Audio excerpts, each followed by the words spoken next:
Hey, it's Christine from Storyworthy. Today on the show, author Annabelle Gurwitch talks about being the sketchy one in the house. They introduced me to a couple who are young people who are covered in facial tats. And I'm like, anybody but those people, the tatted, potentially gang members. I meet these people again once for coffee. And so I thought, okay, I'll do this. They show up at my house and they're 3 hours late. I learned they've been living in their car. The first thing they do when they show up at my house is they call their parents. And I'm like, what? Homeless people have parents? Today on the show, author and activist Annabelle Gurwitch talks about being the sketchy one in the house. Stay close. Hey, this is Annabelle Gurwitch, and you are listening to Storyworthy.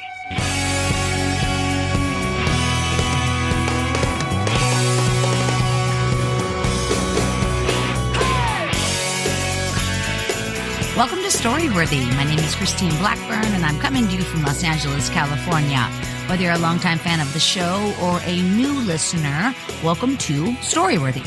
Now, I hope you guys had a chance to listen to the show last week with big cat activist Carol Baskin. I got a lot of attention for having Carol Baskin on the show. You can imagine, Annabelle. And you know, the funniest thing, though, about Carol is that she's very well-spoken. She's very bright. She's very educated. And, dare I say, she's totally normal. I don't believe you for a second. You know, the thing is, like, I watched that documentary and, okay, one thing I just think about that story as like things that happen in Florida. And I say that as someone who grew up in Florida. Florida is just fucking weird. And it's just like people, it's sort of, in a way, it has something in common with Los Angeles and sort of like the way that people can sort of recreate themselves in Los Angeles and that sort of mythic quality of like move out and assume a new identity. There's something like that in Florida too. And I just think, where else would you be married to someone who's probably gay and then they're living in a threesome but they also have big cats. I don't know, the whole thing. and they're living in this fantasy world, the costumes, the cats, the weird, the marriage, but the open, it's all so nuts, you know? It really was. It really was. And when you listen to Carol Baskin's episode last week, you'll see that, you know, she was approached by these producers in a different way than what actually happened, right? Like, she thought she was going to be at the center of like a Blackfish movie. Remember that movie? And it did a lot for dolphins and saving dolphins. And she thought this was going to be the same with the tigers. Well, that's part of the crazy. How do you think that when you know the story? I mean, it's just, it's a fantasy world. It's crazy. Tiger King, the proper Tiger King, Joe Exotica, the producers lived with him and followed him for 5 years. And so right off the bat, this is tragic because that means they saw what he had on his property, which were hundreds of cats in these tiny little kennels that were just cement with bars, and it was row after row after row after row after big cat in these totally inappropriate cages, not eating right, etc. And then he's killing the animals after they don't have their use for him anymore, after they're too old to be pet, after the cubs are too old, then he just kills them. And anyway, the guy was doing so much illegal and so much wrong.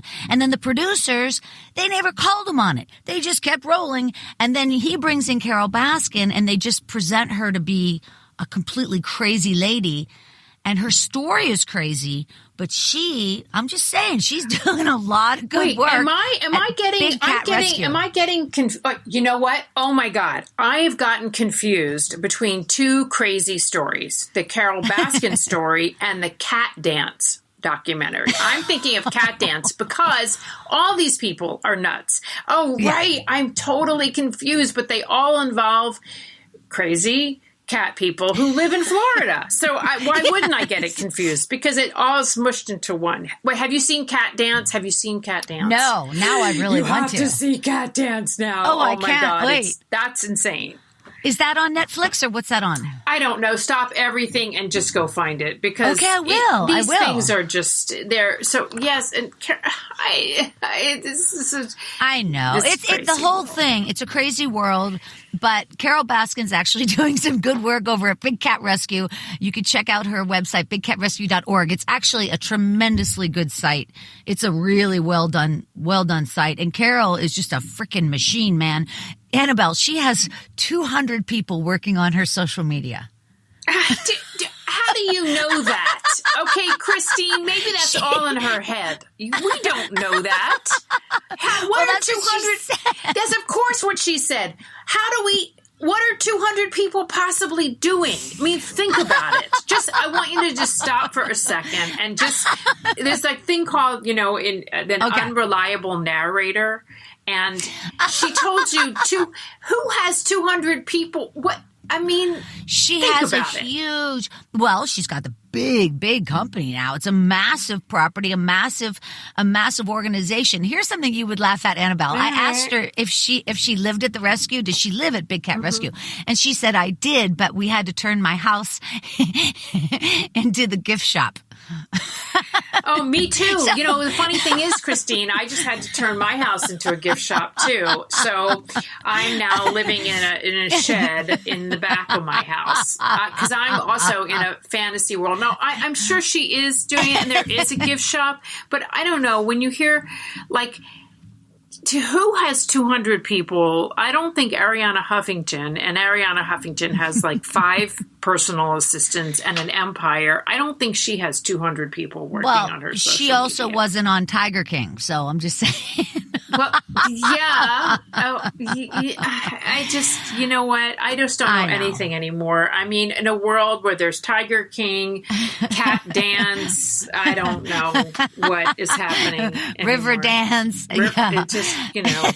Hey, listen, I am so glad you're here because you've been on Storyworthy before, but it's been several years. It has been years. And it really has. And the last time you were on, it was, you were telling a story from your book, I See You Made an Effort. Oh my God, that's 2 books ago. That's crazy. I know. And I have to tell you, you just have obviously, you have a wonderful way with words. I absolutely adore your writing. I adore you as a person. But your book titles are always so flipping spot on. And this goes all the way back to your book that you co-wrote with your ex-husband. You say tomato, I say shut up. So that, you got me right there. You grabbed me there as a friend and as a longtime reader of yours. I love a good title. A good title, right? Yeah. And so then I See You Made an Effort, that title, that is a story that I actually repeat to many people. If that ever comes up, I mention that because tell the audience why you named the book I See You Made an Effort. That's a collection of stories that I wrote about being on the precipice of 50, of turning 50, and was trying to find a title for that. And I happened to be getting ready at the time. I was still acting. Writing has really taken over my life, but I was acting, and I was going to go to an audition to play a mother, which I am, and it was to play a mother of a child the exact same age my child actually is, which really means I'm 1,000 years older in Hollywood because, 50 is 80 in Hollywood years. So I go, I'm going to make, I'm going to do my best and try really hard for this. And so I go to I get really dressed up. I think I'm looking pretty great. And I go to get my hair done. And my longtime hairdresser says to me, "Oh, I see you made an effort." And I was like, "What?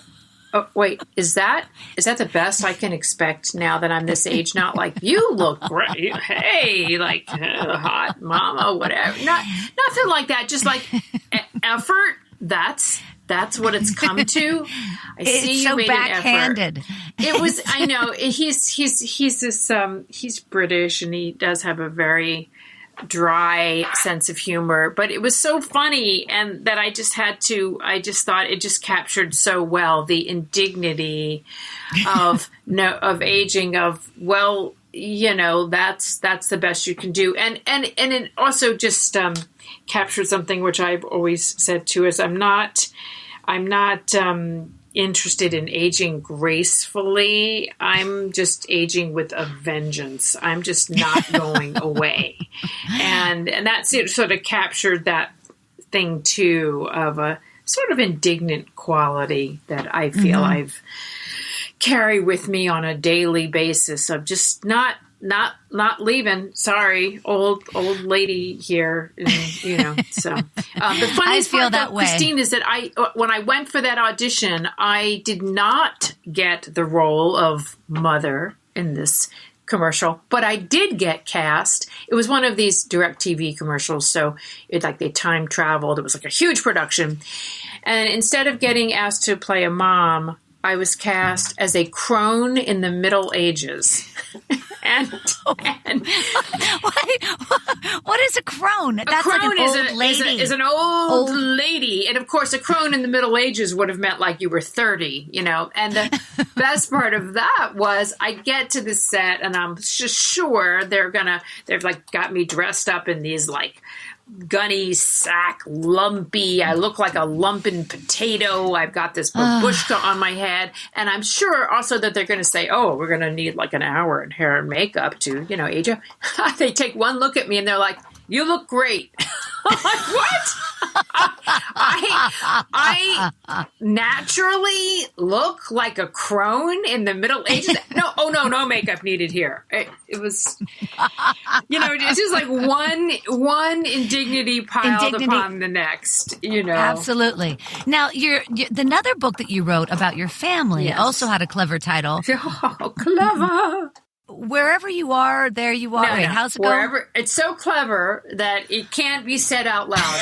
it's like Rosebud. The Ring. Wherever you go, there you are. No, that's the original book that I'm being satirical. It's wherever you go, there they are.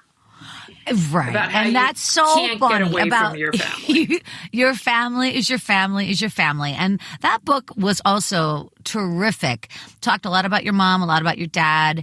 You were born in Alabama. I always felt it was so interesting how your father had a lot of money, then didn't have any money. Then he had a lot of money, then he didn't have any money. Yes, I would say interesting was not the word that I would describe the childhood of growing up with a flim-flam dad. But it wasn't stable, and that's hard. It's gotta be hard. Well, the thing is, as always, I think humor is really redemptive, and humor is the lens that I look through life with. But that book was really based on the idea that, well, first of all, it was each essay in that book is about a different kind of family, tribe, like families you join and families that you were born into.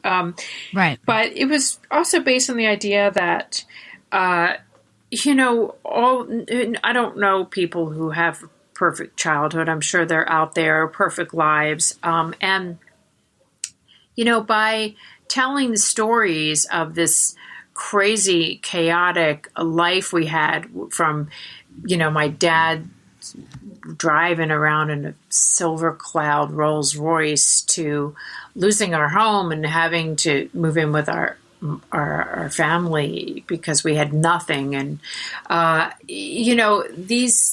think that it helps destigmatize everyone's experience. And that was the idea. Of course, by the way, the worst thing that can happen to anyone's family is to have a writer born into it. And I was a couple years ago at a funeral where I was voted least favorite member of the family because it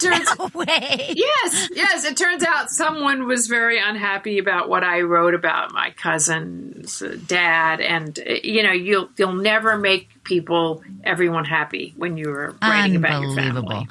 Let me ask you, what was that Rolls Royce all about? Well, the thing is, my dad always loved cars, and he had a big surprise, someone who is like a flim-flam guy who had brief dealings with the mafia, and, he had every kind of business. So he had silver mines. He was briefly in the softcore porn distribution. He had fast food restaurants. Everything was based upon like some exaggeration, like the fast food restaurant. Their big thing was they had a foot-long French fry. There is no foot-long French fry.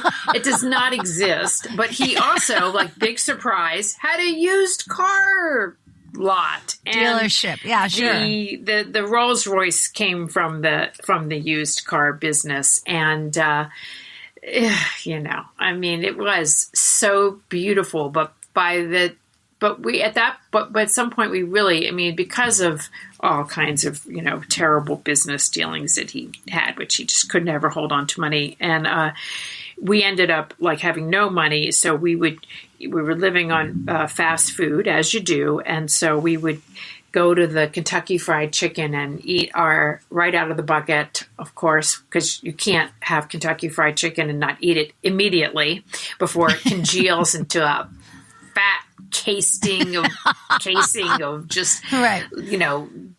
Artery clogging goo. But we'd sit and eat it in the back of the Rolls Royce, because that's what you do when you're our family. Who had the better sense of humor, your mom or your dad? Oh my God. This is the thing. My mother, she had a dry sense of humor, but it was not easy for her, being married to my dad. And so I wouldn't say she had any sense of humor, although, in the end of her life, and that book also is about coming back to take care of my parents in the end of their lives, even though I had very difficult relationships with them. And my mom, near the end of her life, she would just, her last words. You really can't place a lot of stock in last words, because a lot of times that's just, coincidence, but really and truly, amongst her last words were, and it's just really, your dad really knew how to party. She was in an altered state at that point. But the other thing she said was, nuts are really good to have around. And I took that to mean crazy people. And she also she really did like entertaining. And, nuts are really practical. So that was her life wisdom that she passed on to me in the end of her, But she had a lot of like fancy dishes, little crystal bowls. Like, didn't she have a lot of nice things? Well, serving items. She did, except that the thing I didn't know about when I was growing up, of course, was where they came from. And a lot of them came because we happened to move into a house when we went to Florida from Delaware. We were on a trek, following the money. And the house that we rented and my parents eventually bought, although it doesn't really count as buying a house when you have 3 mortgages. And one of them was from Phil Rizzuto in the Money Store. I just want to say that. But the house had these beautiful, like, etched crystal glasses. So some of that just came by accident. But actually, you mean that they were in the house? In the house, and the woman who we were renting the house from died, and I don't think she had children, and so somehow or another we ended up with it. But in my new book, You're Leaving When, which just came out in 2020, a couple months ago, 2021 in March. Yeah. You're Leaving When, Adventures in Downward Mobility. In this new book, one of the things I write about is about how I failed Marie Kondo's life-changing magic of tidying up. And since my parents have died and since I've gotten divorced, my house resembles that sediment drawing that we all saw in our grade school science books where it has like the Earth's crust and then down to the core and those like pie things. I have just layers and layers of, my house is full of so much stuff.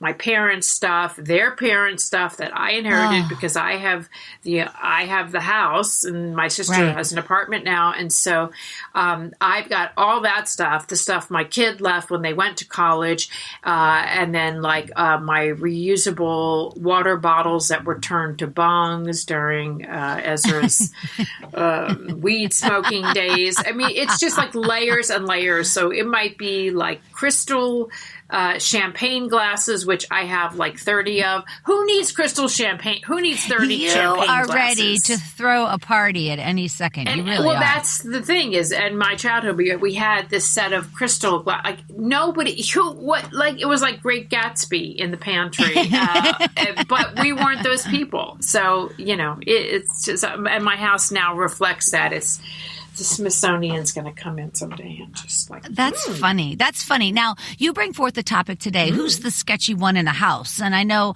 this is based on a script that you wrote for HBO based on a story in the latest book. Yeah. You're Leaving When. Yeah. And so we're going to get to that story in just a second. But I'm thinking to myself, who's the sketchy one in the house? I'm thinking about my own family. There were 8 of us in the house. And I don't know about the sketchy one, but I was the black sheep for sure. Sketchy is a different word. But I'm just thinking about like the context of my family, 8 of us, and basically just being in such a large family by the end, when the kids, you count all those kids down. By the time I was born and raised, there was no more raising. You know what I mean? Like I basically raised myself. Do any pictures exist of your childhood or? Very few. Yeah. There's about 8 or 10. Phantom. Because that was back when they had to have film and Anyway, it was just a different time, youngest of 6. And so I would say if there was a sketchy one in the house, it would be me. But it was more just that I left. You know what I mean? I'm the one that left the Pittsburgh area and it's went out funny because this story involves people who come from Pennsylvania. Oh, well then I know I'm going to like those people because Pennsylvania people are very good. Anyway, we're going to get over your story in just a second, but I did want to remind everybody that we are back at the Hollywood Improv playing Story Smash, the storytelling game show, once a month down at the Improv. The next date is September 25th, coming up right now next weekend, and then we go to October 23rd and November 27th. So mark your calendars for Story Smash. It is so darn funny, and we're laughing so hard. They do have the room, they're only booking or selling like 40 tickets, so it's not as many people in the room. Everybody has to show proof of vax, and so... we're taking some precautions, but I do hope people come on out and see it. Check out storysmashshow.com for more information and follow Story Smash on Instagram for all of the show pictures at Story Smash. All right. She's here right now, you guys. Annabelle Gurwitch, you hear her talking. She is the author of I See You Made an Effort, like we talked about. And that was a New York Times bestseller, like some of your other books are New York Times bestsellers. And that was also, you got a Thurber Prize finalist. The Thurber Prize, I thought that was for you as a person. Was it just for that book? The prize was made up for me personally. No, it's, I'm just not sure. Actually, that is my only book. That's a New York Times bestseller. I've now written 5 books. That book was the Thurber Prize is, as a humor writer, there's not a lot of awards out there, but there is the Thurber Prize for American humor writing, and I've been a finalist for that. And so didn't Mark Twain win that? Gee, I don't know if Mark Twain, I think this comes after Mark Twain, the James Thurber, but many wonderful I'm very have. impressed by it, and I'm impressed by all of your books. Like you said, you have written 5 books total, and then you were also the longtime host of Dinner and a Movie on TBS, and that was an interstitial show where you chat, cook, and then show a movie. And then Annabelle, I did that too with Ready for the Weekend, but my show only ran for 2 years. Your your show, that dinner and a movie ran for a long time, right? 1,000 years. And we did, I guess it was over 200 episodes. Yeah. And it was, but it's funny because I have all these, VHS tapes and some DVDs, and I just, it's not really on the internet, but I'm thinking if anyone's listening and you want to turn these into digital files for me, I will put them up because people have asked me and I just have not had the bandwidth to do that. Yeah, I understand. I did send away a bunch of my VHSs and DVDs a couple years ago to get digitized. Did they come back? Oh yeah. I'm just confused. It's so great. And it comes back and it's on this little file, and it's like all that shit in those boxes is now like in this little file in your hand. It's amazing. Oh my God. That's part of my sediment layers is a layer of VHS tapes. Now, you also are a regular NPR contributor, and I was. Yeah, and you've written for the New Yorker, the New York Times, Los Angeles Magazine, the LA Times, the Wall Street Journal, amongst other publications. Yes. And right now you're co-hosting the Tiny Victories podcast on the Maximum Fun Podcast Network. And I have to tell you, I love Tiny Victories so much. You and comedian Laura House every week putting out these little tiny podcasts are 15 minutes long, and it's just little victories, things that get us through the day. I think it's adorable. I really love the show. Yeah, well, our idea was that, we're living in a time where it's hard to sustain like a feeling of like things are going great. It's really a tough time for everyone in the world, and so perhaps the best thing as we posit in the show, is to cultivate an appreciation of small mercies. So a tiny victory is something that no one's going to write about in the newspaper, but is a big deal to you or to some part of the world. And so it is a tiny podcast. It's 15 minutes or less, just a little nugget of goodness. I love it. And humor, of course. Yeah, so I absolutely love it. And I don't see why like NPR doesn't pick it up as one of their little, like a little, a 15-minute slot on NPR once a week, or like I could just see it. I think that's a great idea. I do too. I'm going to make some calls. I'm going to do that right now. Do that. Just stop everything, Chris. And call people and let them know. NBC, they got some shows. Give them a call. Yes. I'm all for it. Hey, your media appearances do include Good Morning America, Real Time with Bill Maher, CBS Early Morning Show, The Today Show, Oprah, and the PBS NewsHour. So you've been on a lot of different shows. I know you were just on Good Morning America with Christopher Reeve's son. He's a handsome guy. He is a very handsome guy, and it was actually very sweet when I moved to New York to become an actress. One of the first plays I saw was Christopher Reeve on stage. So just to see that next, and I met him once or twice, just briefly. And I mean, as anyone will tell you, he was just this kind and wonderfully generous person. He was already Superman, and he really was a super person. And so, it is this funny thing to be this age where you get to meet people's children and you have this sort of next generation connection. And if there's any upside of getting to be in the, in the older generation, it's getting to help bring up this next generation. Of course, Christopher Reeve's kid, Will Reeve, needs no help from me. He's just tremendously awesome and also gorgeous. Yeah, he really is. I like to see him. I like to see him do well. Yes. I mean, I want, when you see like these good parents and you think like, I hope their kids do well, and it makes you feel good to do that. Who I think has done very well is Jenna Bush. Have you seen Jenna Bush on?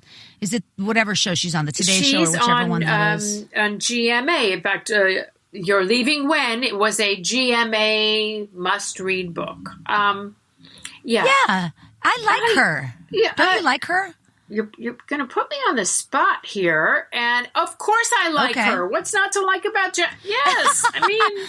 No, but I mean, I guess I just like to see that. I like to see, because people always think like, oh, well, if your parents are successful or wealthy, well, of course you're going to be wealthy and successful. And it's like, no, not at all. And it makes me feel hope when you see somebody grounded, doing the work, and, you know, and like carrying on a tradition. It can be a lot when your parents are super successful, and that's why I always tell my child I'm proud of the work I've done, but I've, you know, in some sense I've middled, and I do that on purpose for you, Ezra, because I don't want you to feel intimidated by my success. So I have purposefully not achieved everything I wanted to, because this way you'll do better. And so that's, you know, no pressure. No guilt, but that's what I'm going with. You know, And I'm raising, as you know, my 14-year-old girl. And, you know, she's at that age, you know, where she likes to say things that'll hurt me, or say things that'll, you know, whatever, just to get me, right? And she knows me so well. Of course, your child always knows you the best. She knows how to like rib me or push me. And so she'll say things like, you always say on your podcast. Do you know that?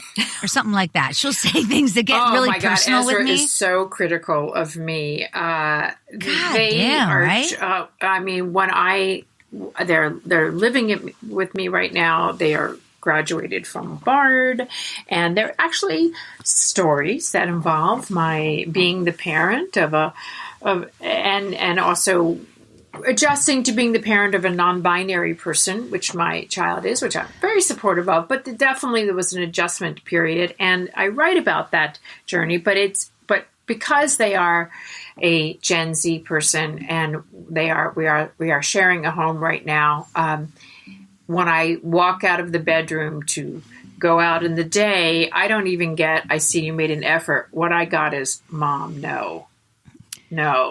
Mom, let me dress you.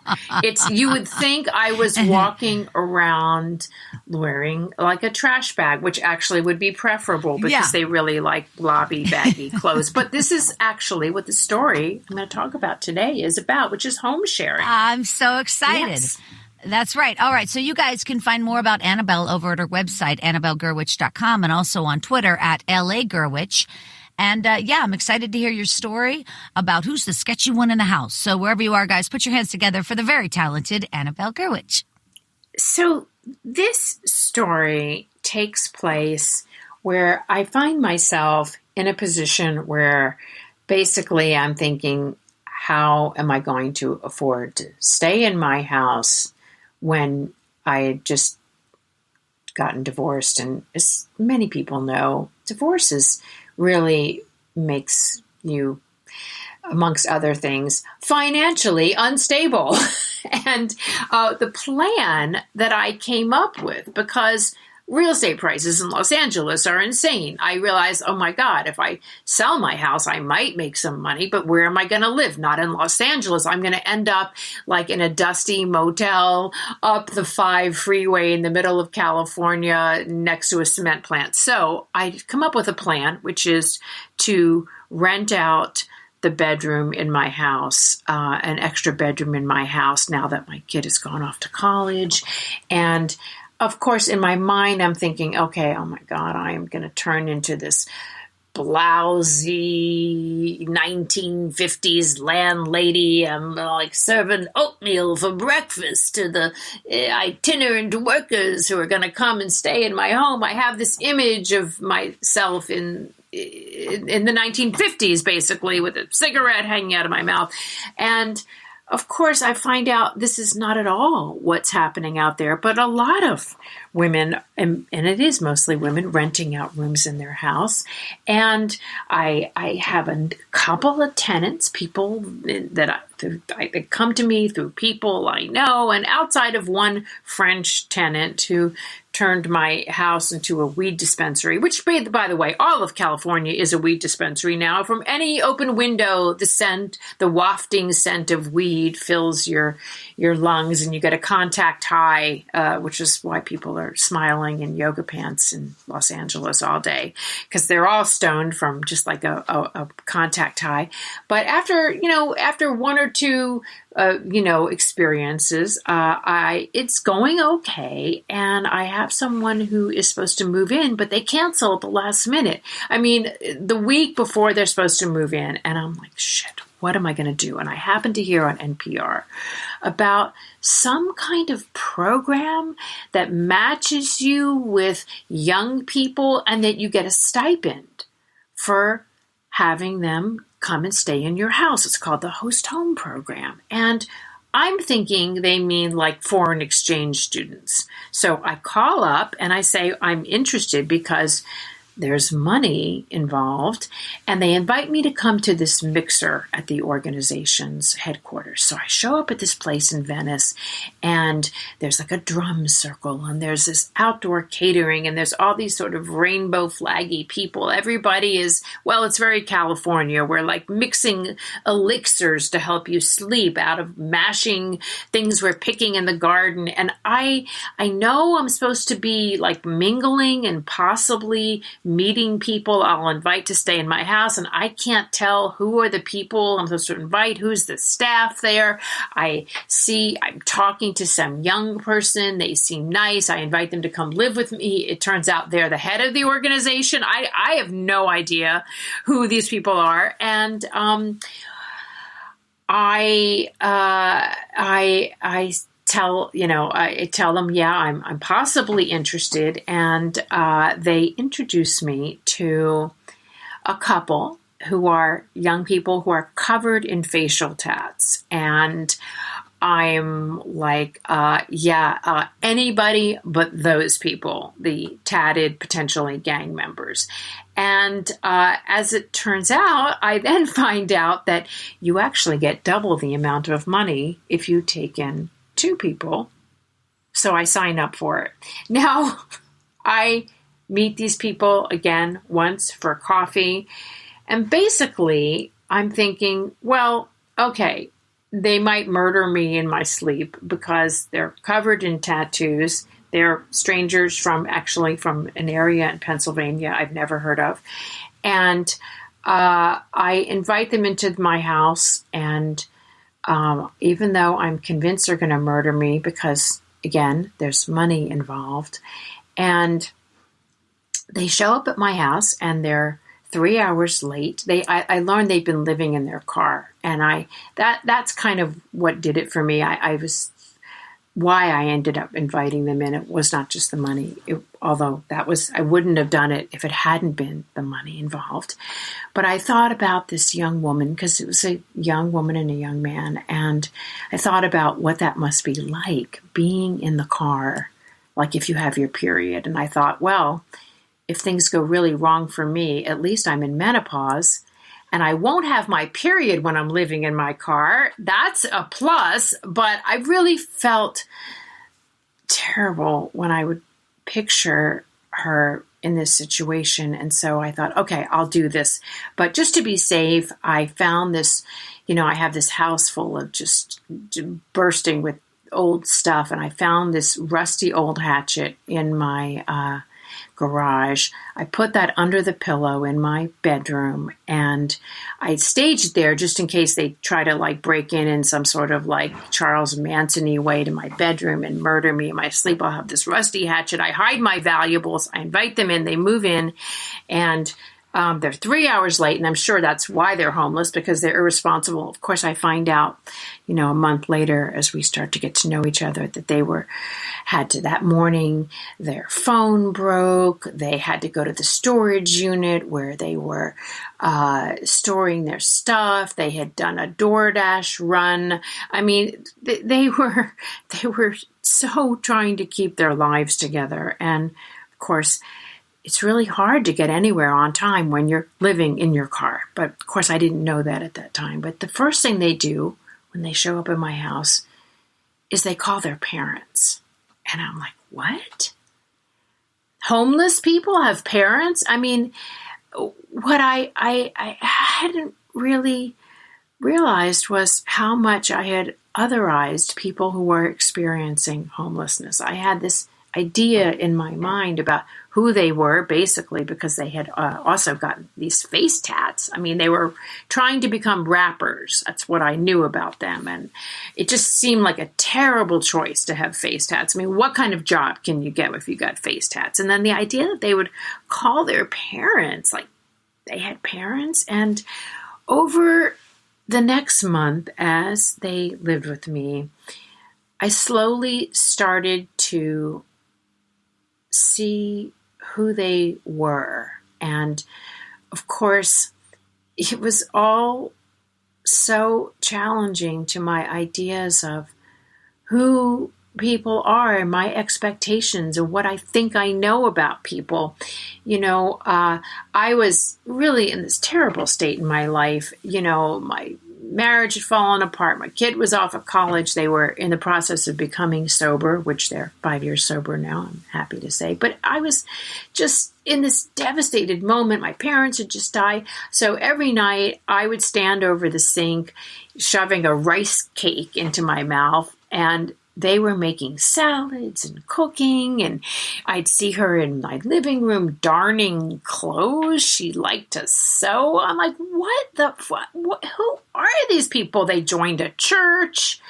And I got to, as I slowly started to get to know them, I understood that, I didn't know what I was looking at when I see people on the streets in Los Angeles. Homelessness has become this huge and very divisive issue out here and in many places in the country.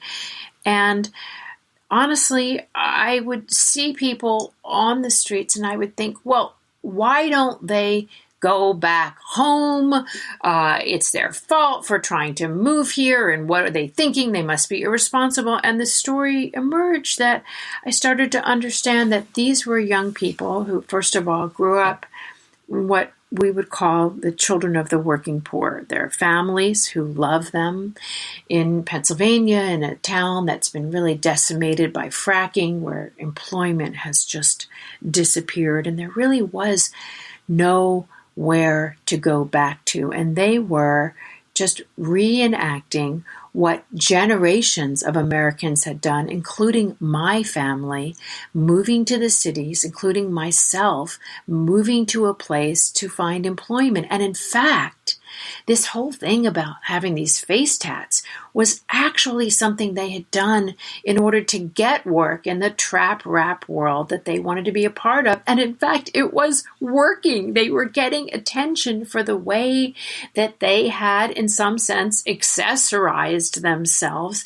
And that was a deliberate and actual, strategy that was working out. Like me, because we had much more in common than I realized. I had dropped out of college like them in order to make money quicker. They had each attended a year of college. These were not people who were these, what I thought, irresponsible people. They had moved to Los Angeles having had saved money, but of course the housing market is so expensive, and they had gotten ripped off in certain scams, and they had a weaker social network than I had.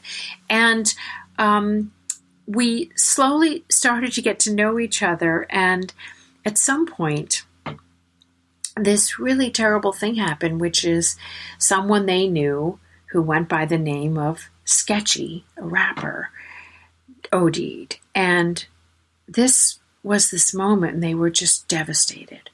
And as it turned out, of course, my first thought was, well, his name was Sketchy. What do you expect? This is the kind of people they know. It turned out that my kid knew this rapper, went by the name of Sketchy, and actually Sketchy was his nom de rap of this young person, and I actually knew his parents. And now we were an entire family under one house grieving the loss of this young person.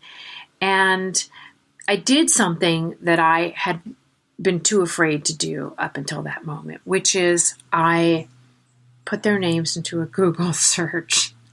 And I wanted to see to one of these sites that checks out and sees people's records and their banking records, and it lets you know who's basically, it gives you a score of what kind of trustworthy or untrustworthy person this is. And I put their names into this search engine, and I pull up and I see that he gets a score, and they get these scores of like whatever it is, what is it, like 3.9 out of 5 or something, or maybe it was like 4.3 out of whatever.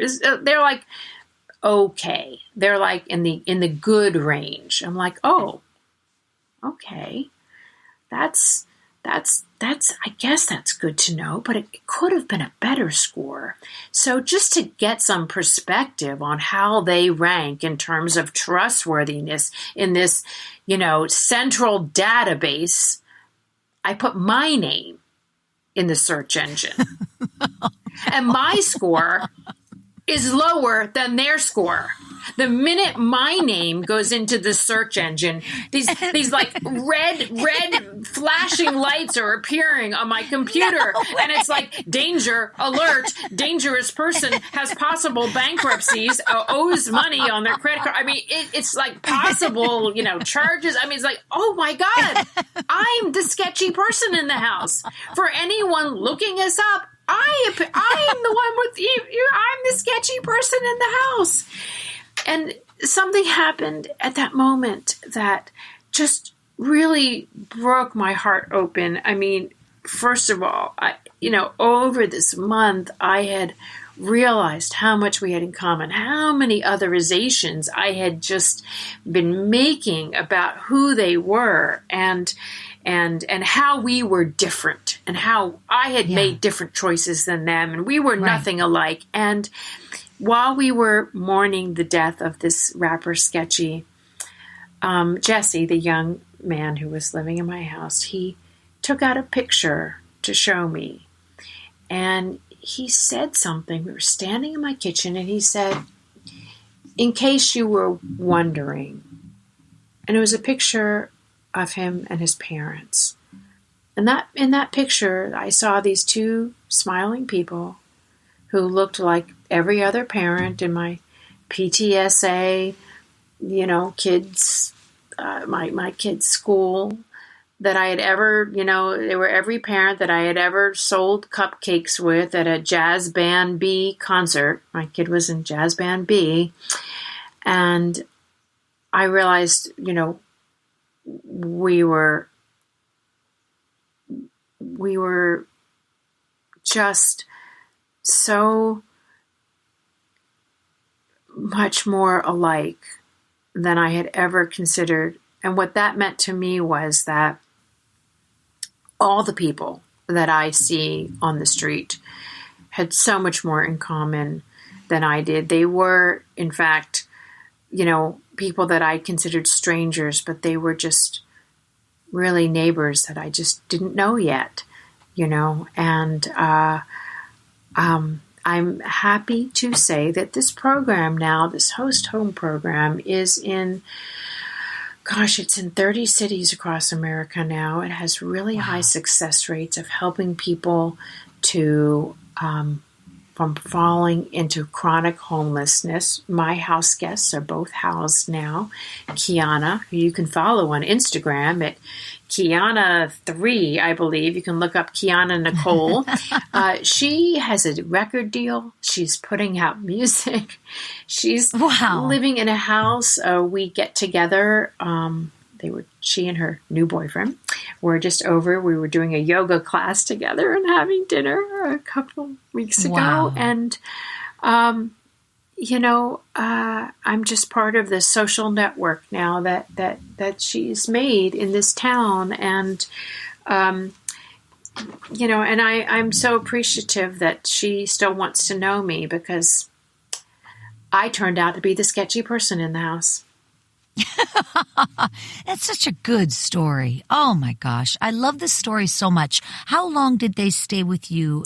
Well, in this host home program, many people host young people. And I just want to say, all kinds of people participated in it. And wherever you're listening, there might be a program near you, because one of the goals now is that one of the reasons why people do come to the cities when they have issues like they've aged out of the foster care system, or there's no employment in their small town, or there isn't a wide safety net where they're living. It's because there are these systems more in place in urban cities. But now these programs are being launched in smaller towns so that people can stay in an area where they have ties. And so if you're listening to this program, maybe there's a host home program near you.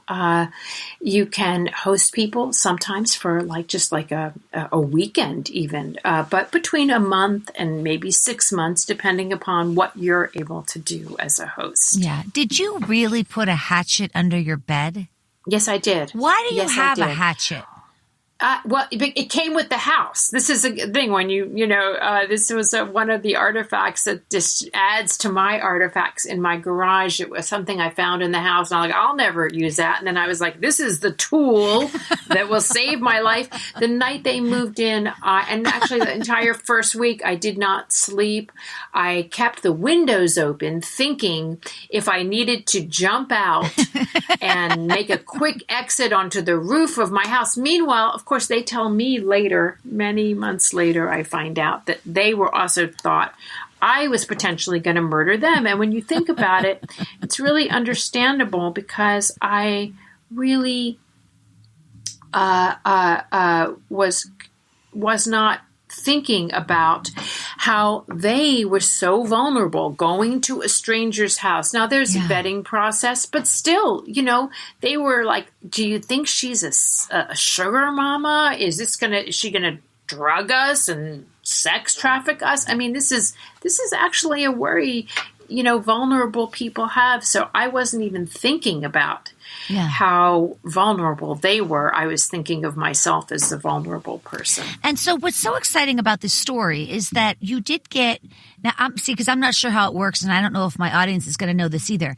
You got optioned at HBO to write a script about this, or how does that work? What does it mean that you have a story they want?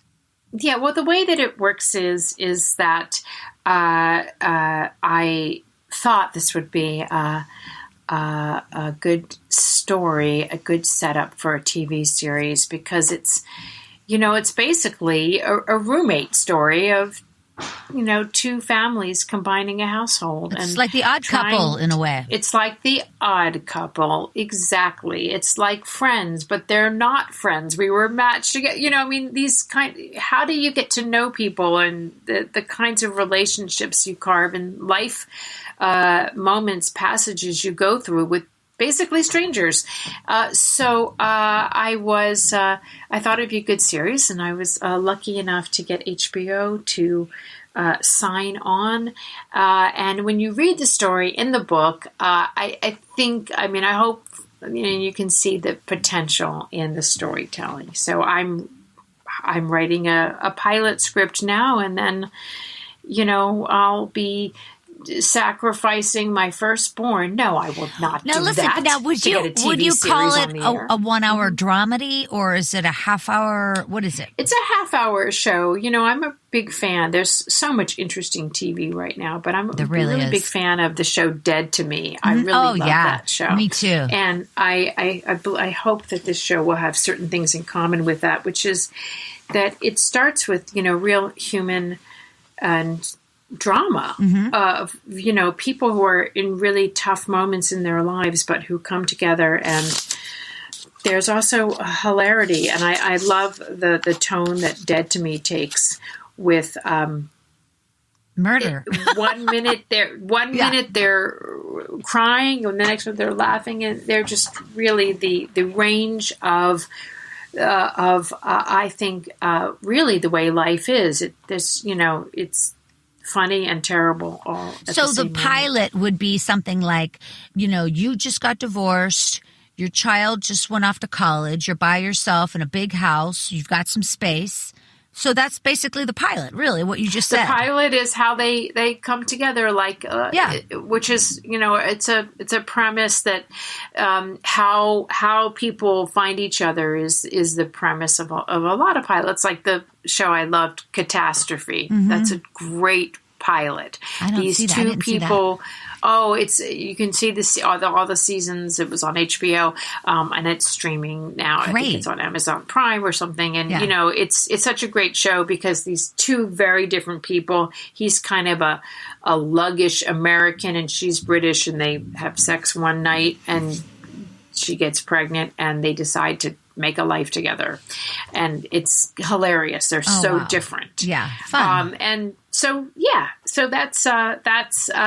that is the premise of the pilot. And, well, I hope it goes so much because I totally see it, and I can see show by show how there's these housemates and then these housemates, and maybe one of the housemates becomes successful and then you don't, or you know what I mean, like the homeowner. Exactly. All of a sudden they're competing with. Who's the sketchy person in the house? I love it. I love it. Yeah. A wonderful idea, and you are just brilliant. And I'm just so happy with all of your success and how hard you work. You've got such a great work ethic. Oh my God, Christine, I have no work ethic these days. It's so hard. I have to bribe myself to work. I mean, COVID is sort of, it's been so hard. So for instance, and I'm just saying this because yes, I write for different newspapers, magazines. I'm writing for HBO. I write books, but I want you to keep, if you're listening, to keep this picture in your mind.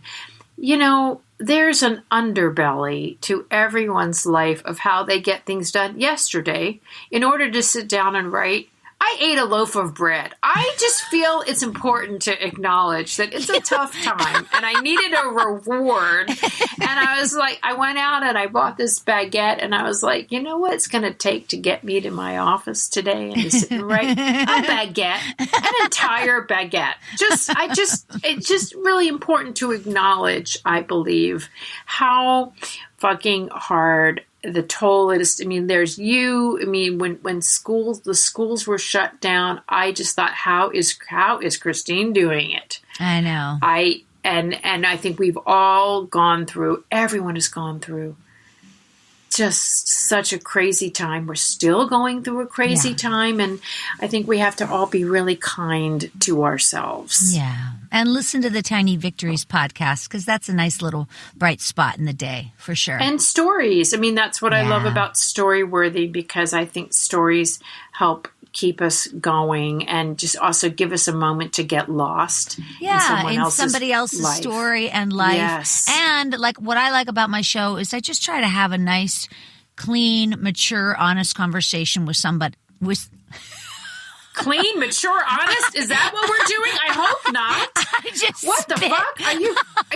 Christine, no, we have to... No, what we're doing here, I love your show because it's stories you won't hear anywhere else. That's with right. The level of honesty. Yeah, and we're pushing the envelope, darn it. That's right. Yes. We're pushing. No. Yeah. Blah, blah, blah. Anyway, I love you to death. You guys head over to AnnabelleGurwitch.com to find out more about Annabelle Gurwitch and buy all of her books. I love your books so much. I think I just meowed. I meant to say but this is what's happened to me. I've been home so much in the last year and a half. I got kittens. And so instead of saying, I went, meow. Christine, I meowed on your show. How are your kittens? How are the kittens? Okay, first of all, this is another thing my kid has to correct me with. He's like, Mom, they're not kittens. They have to correct. I said the he, but I misgendered them. Oh my God. Wait, you have to fix that for me. So they like, Mom, they're not kittens anymore because they're a year old. I'm like, they're going to be kittens to me forever, kid. I'm not going to feed them so they stay small. No, I'm not doing that. I'm sure. But they're very, because of COVID not being home so much, they do sort of follow me around we're very attached, and I just meowed. So I'm mortified. I love cats. Aw, I think it's adorable. Meow. All right, you guys. One more time on behalf of the very talented Annabelle Gurwitch. Thank you so much, friend. I really appreciate it. Oh, friend, I adore you, and I just can't believe it's been so long since I've gotten to sit down. This is nice. Thank you. All right, you guys, my name is Christine Blackburn saying, make it a story-worthy week.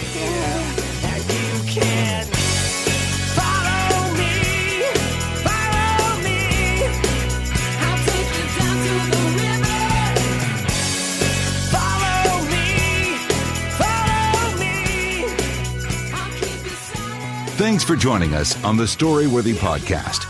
We'll be back next week with all new stories. Subscribe to Storyworthy on iTunes and visit the Storyworthy website at storyworthypodcast.com.